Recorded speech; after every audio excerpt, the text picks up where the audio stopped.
여러분은 죽다가 살아난 적이 있으세요? 여기서 제가 드리는 이 질문의 내용은 저희가 흔히 이 관용어처럼 쓰는 말이 아니라 정말로 죽을 뻔한 위기를 넘긴 적이 있냐라는 질문이에요.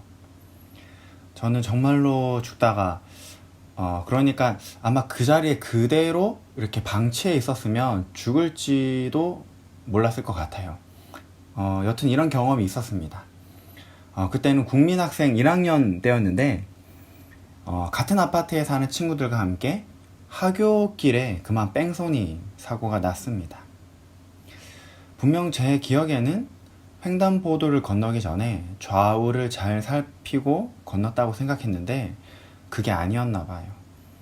저는 뺑소니를 당했고 마침 정말 다행히도 뒤따라오는 차가 있어서 이 운전자분이 뺑소니 차량을 또 잡고 또 저를 무사히 병원으로 옮겨주셨습니다. 지금도 종종 어머니랑 이야기를 하면 어머니는 그때 정말 그분이 아니었다면 네가 어떻게 되었을지 상상이 되지 않는다라고 말씀하시곤 합니다. 제가 설교에 앞서 이런 저의 경험을 말씀드린 이유는 바로 다윗도 이런 경험, 즉 죽다가 살아난 경험이 있기 때문입니다. 오늘 말씀을 나누기 위해서 우리는 앞의 본문, 바로 앞 본문 22절의 전반부의 흐름을 어느 정도 파악을 해야만 합니다. 1절에서 21절까지 말씀인데요. 이 1절에서 21절에서 다윗은 철저한 하나님의 침묵을 경험합니다. 낮에도 침묵하시고 밤에도 침묵하시는, 자신의 신음에도 응답하지 않으시는 하나님을 경험하죠. 하나님의 이런 긴 침묵이 이어지는 가운데 다윗은 자신이 사람들의 공개적인 멸시를 받고 있다라고 이야기합니다. 나는 벌레요 사람이 아니라 사람의 비방거리요 백성의 조롱거리이다. 이런 사람들의 공개적인 멸시뿐만 아니라 심지어 이 원수들이 자신을 찾아와 험악한 짐승처럼 자신을 둘러싸 위협하고 있다라고 말합니다.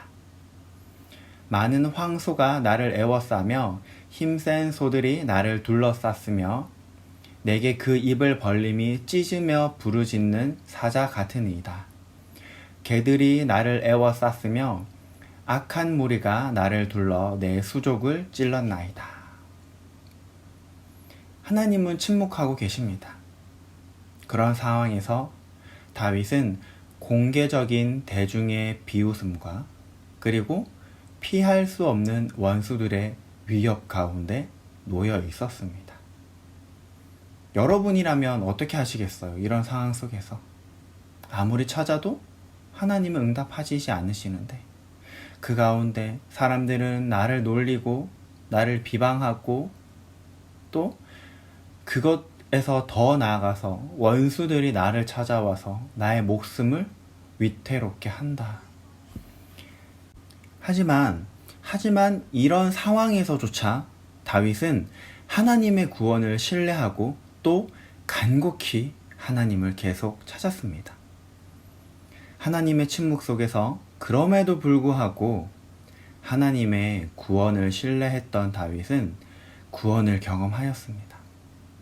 자신을 비웃는 사람들과 위협하는 원수들의 손에서 그를 하나님께서 건지셨습니다. 얼마나 감격스러웠을까요? 얼마나 벅찬 기쁨과 감사가 넘쳐났을까요? 너희들이 비웃던 나의 하나님께서, 너희들이 위협하던 이 다윗의 하나님께서 나를 너희들의 손에서 건져내셨다. 이제 누가 나를 비웃고 누가 나를 조롱하고 위협할 수 있을까? 가슴 벅차오르는 이 구원의 기쁨과 감사를 동네방네 자랑하고 또 소문내고 다니는 것이 당연하겠죠. 어떻게 이 구원의 기쁨을 참을 수 있겠습니까? 제가 앞서서 뺑소니 사고를 경험했다고 말씀드렸습니다. 제가 병원에 입원해 있는 동안에 저를 구원했다고 해야 될까요? 저를 살려주신 분, 마땅한 표현이 생각이 안 나는데 이렇게 저를 도와주신 분이 낫겠네요. 저를 도와주신 분께서 자주자주 제 병문안을 오셨습니다. 그때마다 저희 어머니는 냉장고에 있는 모든 음료수 그리고 모든 과일들을 다 꺼내셔서 그분을 정말 극진하게 맞이하였습니다. 그럴 수밖에 없겠죠. 자신의 아들을 구해줬으니까요.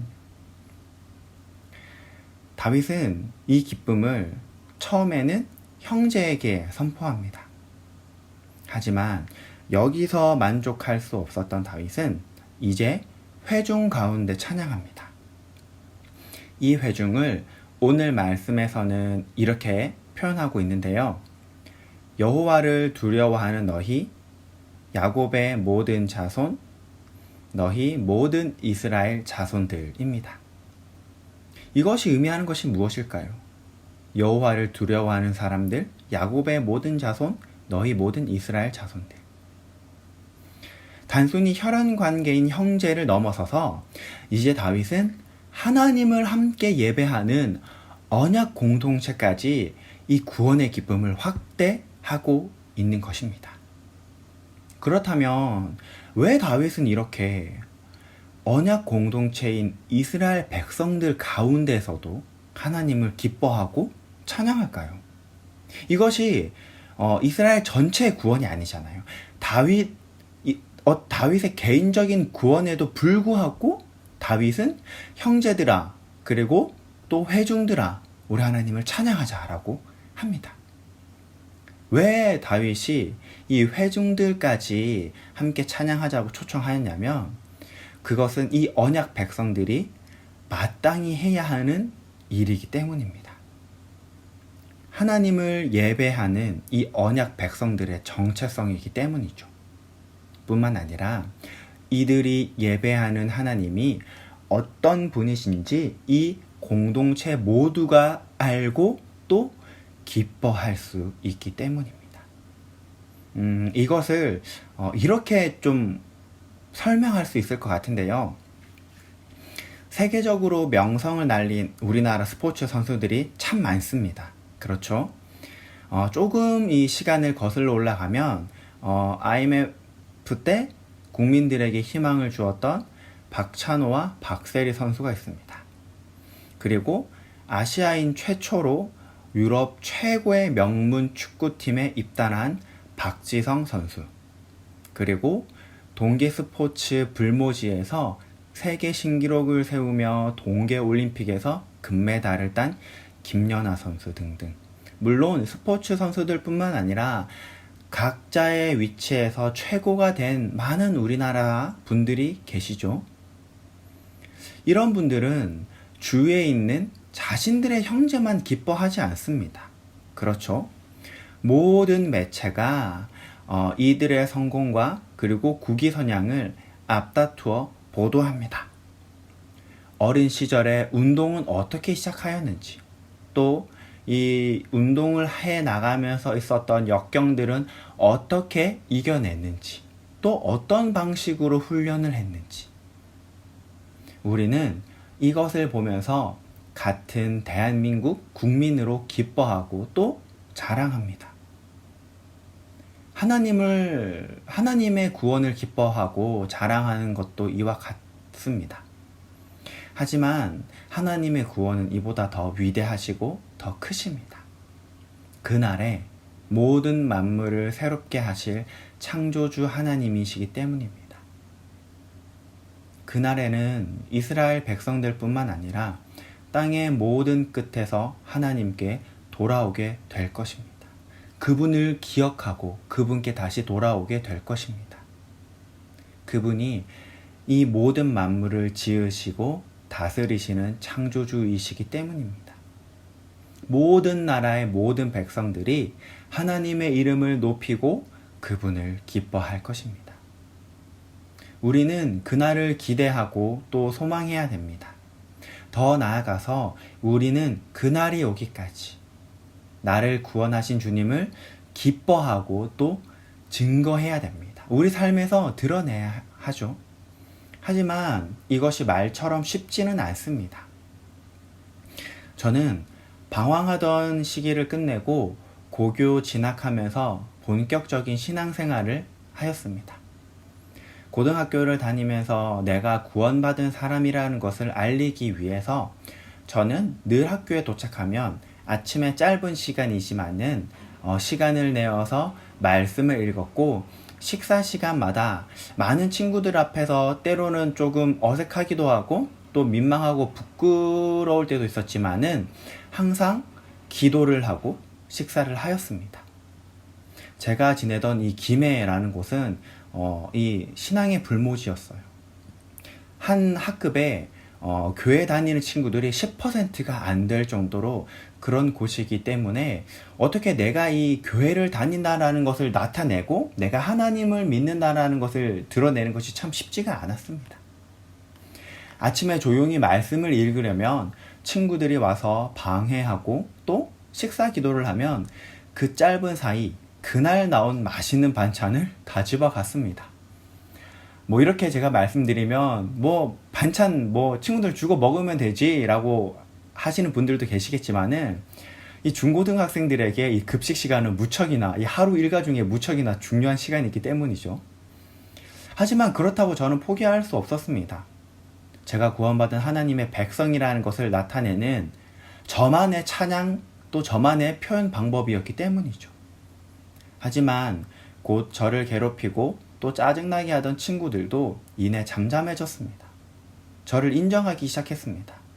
아, 쟤는 교회 다니는 친구고 또 저렇게 사는 게 제 방법이야. 아, 쟤는 하나님을 믿기 때문에 저렇게 사는 친구야 라고 하면서 평가 또한 점점 더 좋아졌습니다. 여러분, 우리는 구원받은 하나님의 백성입니다. 잠잠할 수가 없습니다. 우리 삶의 기쁨의 원천이 어디 있습니까? 돈인가요? 자녀? 명예와 권력인가요? 이것들이 우리를 구원했나요? 그래서 우리가 돈, 자녀, 명예, 권력에서 기뻐하고 행복하고 감사가 넘치나요? 아닙니다. 하박국처럼 우리는 우리 구원의 하나님으로 인해 기뻐할 수 있습니다. 여러분, 오늘 각자의 삶에 넘쳐나는 구원의 기쁨과 은혜를 증거하는 하루가 되기를 소망합니다. 그 어느 때보다 기쁘고 그 어느 때보다 감사하는 하루가 되기를 간절히 소망합니다.